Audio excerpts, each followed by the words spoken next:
What's up, guys? Brett Okamoto with ESPN, joined by UFC featherweight / 165 catchweight. The guy you call on 4 hours' notice, Dan Ige, fought Diego Lopes at UFC 303. And Dan, I think that's just the floor is yours, man. I mean, I think the most obvious question, right, is just tell me about how it came together. Tell me you were getting a massage, and then you get a phone call from who, what happens, and then just the whirlwind that took place behind the scenes of UFC 303. Yeah, man, what a crazy story, right? I woke up my normal Saturday morning. I had a pretty tough week of training. I'm getting ready for a fight. I was getting ready for a fight July 20th.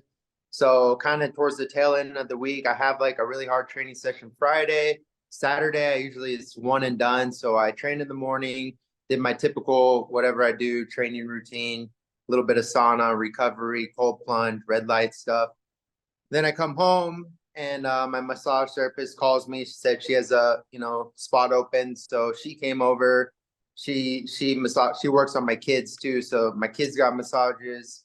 And then I jumped on the table right after. It's probably around like 3 o'clock by the time I got on the table. So we did like an hour and a half deep massage. And dude, I'm all zenned out. She had spa music on. I'm like literally on my back asleep. My phone's on do not disturb. And my wife finally comes upstairs. It's probably around about 4 something, maybe 4:15. She comes upstairs and she's like, "Hey, Ali's calling you," or Ali's calling me. And I was like, in my head, I'm thinking, oh, he probably, he just probably wants like a invoice or something, or well, I don't know what he wants, so he's calling me for something. And I was like, it's all good, I'll call him back. And then my mom calls and says the same thing. Hey, Ali's calling. I'm like, what does this dude want? And then my phone's saying like, I'm getting like SOS alerts. So she grabs my phone and just, I'm about to check my call log. I see I had like 10 missed calls from Ali, Hunter from the UFC. And I was like, whoa, what's going on? Something's happening. So immediately I'm about to call Hunter back because that was the first missed call. Then Ali calls me again. So I answer the call. He's like, brother, did you talk to anyone? And I was like, no, like, well, what's going on? What do you mean? He's like, Ortega's out. Ortega's out. I'm like, okay. So what? He's like, brother, you want to fight? I'm like, Lopez? I'm like, yeah, sure. When? He's like, tonight. I'm like, what? Like tonight? I was like, sure, dude. I'm getting a massage right now. What do I got to do? He's like, I'll call you back. So I'm like thinking like, there's no way this can happen, right? Like weigh-ins were yesterday. I'm just waiting now. So I get a call back. Minutes later, he's like, brother, pack your bags. Pack your bags. I think it's going to happen. So then he hangs up again. So I'm like, left with nothing, right? I'm like, dude, all right. What do I do? I call E. I was like, hey, bro. Ali calls me and says we might be fighting tonight. He's like, all right. But like he had chicken skin. He's like, well, what do we do? Let's go. I was like, I don't know, dude. Just grab my cup, please. I didn't have my cup. Grab my cup. So he goes to the gym, grabs my cup. Ali calls me back. He's like, brother, what's your weight? I'm like, I don't know, 164 about. That's kind of what I weigh, 3 weeks out from a fight. So I'm like about 64, 65. He's like, okay. He's like, go to the scale right now. Tell me what you weigh. And I was like, probably 165. And he's like, okay. He hangs up again. He's like, he calls me back. He's like, brother, you want me to get this deal done real quick? I'm like, yeah. At this point, I'm not even thinking about money or nothing. I'm just thinking like, this is a crazy opportunity, right?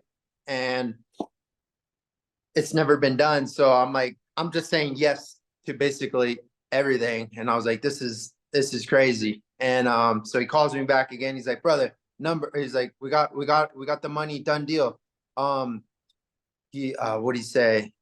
He basically was like, he's like, just start packing your bags. So I'm like, oh, what do I do? So I'm start hydrating because like, dude, if I'm gonna fight, I gotta be hydrated. I was like, I'm eating, trying to get a meal in just so I have some fuel in me. And then he mentioned something. I didn't know I had to actually weigh in, right? So he shows up to my house because he's like, send me your address. We need to go to the arena. And he's like, I'll be at your house in 30 minutes. So I'm like, okay. So everything's a scramble. I called Eric. He's like, who do you want in your corner? I was like, GIF. And normally I have my brother-in-law, Sky. Sky's was going to come up on July 5th. So I'm like, he's like, what about Kai? I was like, yeah, call Kai. So he calls Kai. Kai just fought the night before in South Dakota, literally just landed. And Eric's like, be at Silverado Ranch in Las Vegas Boulevard in 30 minutes. And he's like, okay. He didn't even ask the question. He said, okay. He's like, what do I need to bring? He's like, just bring your gear. He's like, okay. Boom, hangs up. He's like, who else do you want? Because I called GIF like 5 times. He didn't answer his phone. And I was like, all right. He's like, what about Strickland? I was like, done. Let's get Strickland. I just, for the sake, like, for the whatever's going on right now, Strickland's the perfect guy. I call Strickland. Strickland's out riding his motorcycle. He's like, Strickland, be at the venue in 1 hour. He's like, I'm on my motorcycle. Is that cool? I'm like, yeah. Roll up on his motorcycle, parks in the back. We drive up to the T-Mobile. Literally, I walk in. I don't know. They had a spot for me, a parking spot. I parked right in the back of T-Mobile. Walk in the venue. They take me through all this crazy room, like VIP room. There's all these famous people, freaking Mark Wahlberg and Jelly Roll and Dana Hunter. Hunter gives me a big hug. Then they take me over to the scale. They had the whole commission. Mark Ratner was there, Jeff Mullen, and they're like, all right, strip down, weigh in. I was like, oh wait, this is like a real weigh-in. So I'm like, let me go use the bathroom real quick. So I use the bathroom because I'm like hydrated. Because I was like force hydrating. And then boom, I step on the scale, 164 and a half. Thank God, right? Because I don't know what happened. What if there was really no communication there that I actually had to be on a certain weight? If I was 166 and a half, does the fight happen? Do I get fined 20% of my new purse I just negotiated? So anyways, boom, step on the scale. They announced it on the broadcast like 5 minutes after. This was a crazy, like it had to get approved by the governor of Nevada. This was like, I don't know how this all happened, but there's a lot of chaos behind the scenes. And yeah, so we go in locker room. I do my drug test from the commission. And there's like, dude, there's cameras. People are texting me like, what the hell is going on? Is this true? And I'm like trying to like just calm my nerves and like settle down. Finally, I do my drug test and I just sit there and turn off my phone and like cut out everyone. I do some deep breathing just to like kind of get back, lower my cortisol levels and just get in my zone. And yeah, and then we fought like 2 hours later. And it was a great fight at that point, right? You can't really come up with a game plan because that's too much thinking, right? You can't go in a fight and start thinking about things. So I'm like, you know what? Yeah, I'm just gonna trust in my instincts. We've seen him fight. We kind of know where he's good. We know he's explosive. We know he's dangerous, especially round 1. Just, be cautious. Be cautious in close quarters because he throws knees up the middle, nasty uppercuts. You saw what he did to Sadiq, and he's got like a 90-something% finishing rate. Just be cautious. And yeah, we go out fight, start kind of finding my range and rhythm. Round 2, through a head kick, get taken down, get my back taken. Come out round 3, start pushing that pace. I start feeling him kind of start to break a little bit. And yeah, we finished on top. I thought it was a good fight, little minor adjustments. We could probably get that one. But at the end of the day, I'm just like, I was so happy with myself and my performance on what I did because it's never been done. And just the ovation I got from the crowd and Rogan and Dana, like I've never really had that like real respect from Dana. I've always kind of felt that like, what's up, kid? Like cold shoulder a little bit, but he was super respectful after the fight. Hunter called me, was like, dude, I love you. I believed in you from day one. I signed you in that nightclub in New York. And he's like, you were the first guy I called. You were the first guy I thought of. He's like, Ego was in town, but I called you. I called you for a reason because you're the guy. And I knew you would show up and get this done. And there was no hesitation, Brett. I've been fantasizing of an opportunity like this to set myself apart from anything else. This trumps anything, any knockout in the Apex, like that's cool. But people by Monday, Tuesday, they're not talking about it anymore. It's on to the next week. This is going to go down, in the history books. I don't know if it could be topped. the stars had to align perfectly. Just being all my medicals were done. I'm in town. I'm right down the street. I was preparing. I'm in decent shape. I'm getting ready for a fight. And it all worked out in the perfect manner. And props to Diego too, because without him, this fight couldn't have happened. And everything that he went through getting ready for this fight. So when you were telling that story, Hunter signed you in a nightclub in New York? So this was 2000. So I fought on Contender Series in July. What year? 2016 July, I think. I fought on Contender Series. Great performance. Boom, finished the guy third round. Showed a, amazing performance and didn't get signed. I don't know why. I never really got a true answer why. This was season 1. Hunter I talked to Hunter after that fight, and he's like, dude, that was a great performance, kid. I really wanted to sign you tonight, but there's just other things going on, like too many featherweights on the roster, Sean, like a lot of other things. So anyways, I was like, whatever, it's all good. I'm gonna just get back to work, keep winning, and I'll be here. I'll be in the UFC one day. And he's like, I like your attitude. Just keep doing what you're doing. And he reassured me I would be. So anyways, and I was working for Ali at the time doing, right-hand man assistant work, helping fighters. So I'm traveling with him to every card. So Cody Garbrandt's fighting in New York, Madison Square Garden, some other guys. So Frankie Edgar, we're out there in New York. And so I'm just doing what I do, working for Ali, running errands for fighters, up countless hours, sleeping, barely sleeping. And I remember one night, it was Friday night because everyone weighed in. I was training at Renzo Gracie's at like 9 a.m. in the morning or like 8 a.m. or something crazy. So I was like, I'm trying to go to sleep and just they're all out doing their thing because everyone's weighed in healthy. So Ali's out with, Mick, Sean, all those guys, whatever they do. And I get a call from Ali. It's like midnight. He's like, brother, come down to the club. I'm like, bro, I'm trying to sleep, dude. I got to train in the morning. I don't like to drink. I don't go out. And he's like, shut up. You need to come here now. Sean's here. I'm like, cool, but what good does that do me? I got to train in like 6 hours. And he's like, brother, be quiet. Sean is here. Hunter's here. Mick's here. I'm like, all right. So I don't even have clothes. I like put on whatever I had or took a shirt from Ali. I jump in a cab, go down to, I don't even know what the Marquee or something. So I pull up there. I was like, Ali, I'm here. And then he called someone. They brought me in the back door, like cut the line. I get in. So it's Mick, Sean, Ali, Hunter, and they have their own little table. They greet me. So I'm just hanging out. They're, buying me a couple of drinks. So I'm just whatever, just trying to be there and just be a team player and hang out. And then they get me drunk, and so I'm like kind of like happy now, like just grooving a little bit. And Hunter's like he's like, brother, I want to tell you you're a freaking badass. And he signed me right then and there. He's like, welcome to the UFC. He gave me a contract.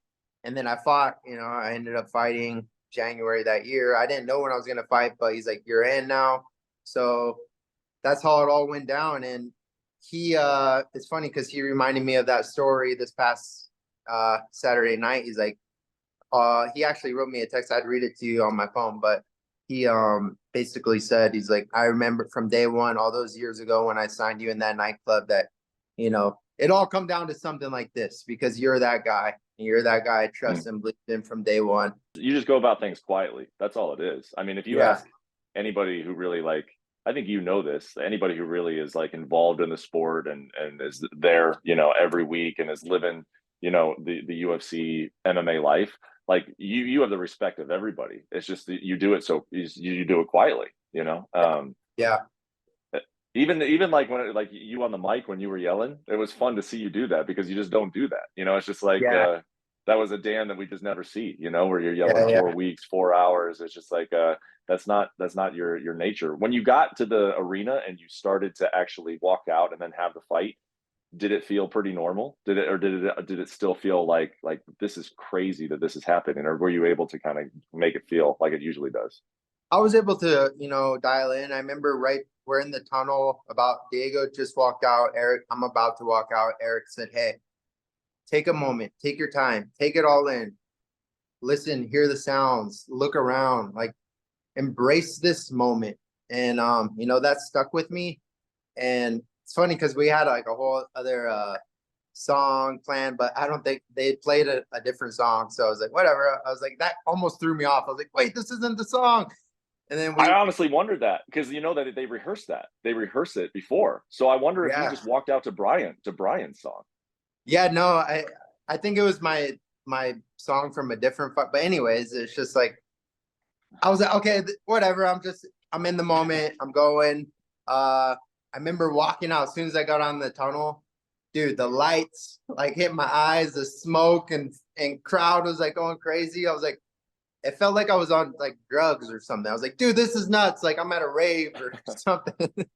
And anyways, just I let all that go and I was like, just be in the moment, in the moment, in the moment. And I just try to have fun with it, man. Just every time I felt like tense, I just remind myself like smile, smile, smile, smile. Even after the fight, after round 3, I was like, yeah, he probably won that one. I could be bummed right now, or just again, mindset shift and perspective. Just smile, dude. Enjoy this. This is crazy. This has never been done. So I embraced it. I smiled. They raised Diego's hand. Rogan came in. He's like, wait right there. I'm gonna interview you after. So I stuck around and he got a pop like for Diego did when Rogan was interviewing him. And then he's like, Dan Ige, what a legend. Like, and then the crowd was just going crazy. And I said what I said. Then just everyone was on their feet. And I was like, oh, dude, this is awesome, man. And yeah, just it's history, man. It's history. When he had you in the choke in the first round, like, did anything go through your mind other than like just fighting the choke, or were you like, nah, I can't let it in this way? Like, was there any thought that went through it? Like, and how close was the choke in the first round? Um, the guillotine, like he shot the guillotine, so I shot the double. He went guillotine. And I knew immediately, so I was like, okay, if I don't move, it will get tight. So I moved to my back, and then he went to a darce, and then kind of flipped me over. And for a split second, got pretty tight, like I was probably gurgling, like, getting choked out. But dude, I've been there millions of times with like guys like Patchy Mix, Jeremy Kinney. Like I have such good training partners and really, really high level guys that I train with. I've been there millions of times. So I just said, just trust, stay calm. I knew there was short time. I heard Eric yelling 15 seconds. I was like, okay, I'm not going to go to sleep. I'm not going to tap. I'm not going to go to sleep in 15 seconds. I can survive. And then I did that arm drag. I started getting out. I threw the knee, and then round 1 was over. But it was tight for a second. But I mean, we knew he's dangerous there, right? So I just had to be cautious and be aware and trust in my instincts and survival. I mean, knowing Sean, kind of I mean, everybody knows what a character he is, but like, being in the gym and hearing what he says to you guys, did he say anything memorable throughout the entire thing? Dude, it's so funny because Sean was the most nervous guy. He's like, dude, Dan, man, you could really just take this guy down and beat him up. He's not gonna stay. He's gonna stay on his back. He's not the type of guy that you gotta post up and hold down because he'll stay on his back. So he kept telling me to wrestle. I was like, dude, I didn't just sign up to come out here and lay on the guy. Like, so everything he said, like, I took it with a grain of salt. I was like, yeah, you got it. If the timing's right, I'll go for a takedown. But he kept telling me to wrestle and wrestle. I was like, I just didn't want to do it. It's not what I signed up for. So For it sure. is what it is. But For yeah, sure. It just adds to the legend of it that you didn't want to play the safe route at all, even in those circumstances. So last yeah. thing you said that you think this will really help out the trajectory of your career, man. I agree. I mean, like this one fight, and it sucks that it's like this, but it's like it almost gains you more notoriety than all the other fights that you've had, which is like it's a shame that that's the way it is, but sometimes that's how the sport and the world works. So you're asking for a fight of the sphere, like what in your perfect world, like what are you hoping to get out of this? So I'll tell you my original plan. Because it's not like I was looking past my opponent July 20th. I was supposed to fight Joe Anderson Brito. Brito pulled out. They gave me Sean Woodson. Something happened there. Then they gave me Chepe. And I said yes to everyone. My plan was to put on, I even wrote Sean. I was like, I know a fight's a fight. Anything can happen. But my plan is to put on an impressive performance, whatever, knock this guy out, great fight, whatever. I don't know what's going to happen. And I want to fight either Ortega, Lopez, or Yair. I want a big fight because I'm fighting all these unranked guys. No one else is taking these risks, especially in the rankings. And he said, you got it. Like, let's get through this fight and then we'll talk. And then with what happened Saturday night, like none of this was planned. So, I know Diego asked for a fight at the Sphere. So that's why I said, I was like, Diego just said what I wanted to say following a win. Yeah. But I don't know. That's just what I want. At this point, does it really matter? Do I go out there? Do I say, I want Yair Rodriguez? Does it really matter? I just want to fight there and compete. Sean told me, he's like, I can get you on that. I just got to find you a Mexican to fight. There's options though. There's Diego again. There is Ortega. There is Yair. There is a guy like Chepe. Like I was just booked with Chepe. There's guys. There's someone to fight. There's gonna be someone. It's just a matter of if they can get me one of those guys. For Diego, it's a lot easier, right? He's being the Mexican fighter. He could fight anyone from 1 through 15, whoever he wants. He's got that say. Dana did say we can have whatever we want. I'm hoping that it all works out like that. My body feels pretty good. My leg hurts. He kicked it pretty good. So I'm just taking like a week or two to just rest and recover. But I'm going to get back to work and start preparing. And who knows, it might come down to the 4th hour before the fight. And maybe we'll take it then. Last thing, and then I'll let you go because I know you got people calling you left and right wanting to talk about this thing. But do you feel like you and Diego will fight again at some point? Like because of how crazy this one was, it's just like people will have curiosity about it, and he's obviously still on a trajectory high. Moving his way up the rankings. You feel kind of in your heart that that'll happen again? I think so. I don't think, to be 100% honest, I don't think it'll happen like next. But yeah, I think this could be a fight that could happen down the road and be a big fight, right? Because of the way everything worked out. If we ever get matched up one day again, hey, we both get our equal training camps. We both get to study each other, and there's equal opportunity, right? We'll both weigh in at 146, 145, and then we'll fight and we'll see what happens. And maybe it'll be a 5-round fight. Yeah. But I do believe it'll happen one day. I respect him so much. I saw him at the PI yesterday. We shook hands, we talked, we asked how each other are doing. Even after the fight, I told him he has a great future. And he told me, he's like, brother, if you need anything, training in Vegas, I'm here. He's really a really, really nice kid. I like him a lot. But again, he's one of the best guys in the world, and that's who I want to compete against. So I think it'll happen again one day. Dude, maybe, you both live in Vegas. Maybe someday something crazy happens at a UFC pay-per-view again and they need a fight to throw on the main card. They just call you both and you both drive down and fight on hours notice. 165. New weight class. Well, thanks, Dan. It was a crazy story, man. And like when they announced it on the broadcast, I don't know if you've had a chance to watch it yet, but they show you walking in and you had the big sunglasses on and you just looked like a gangster, dude. Just walking in from your house. You're gonna fight on the main card, and the prelims were already taking place. Like if you haven't watched that, you should watch it. You always get like that back tunnel walk in with the camera right in front of you.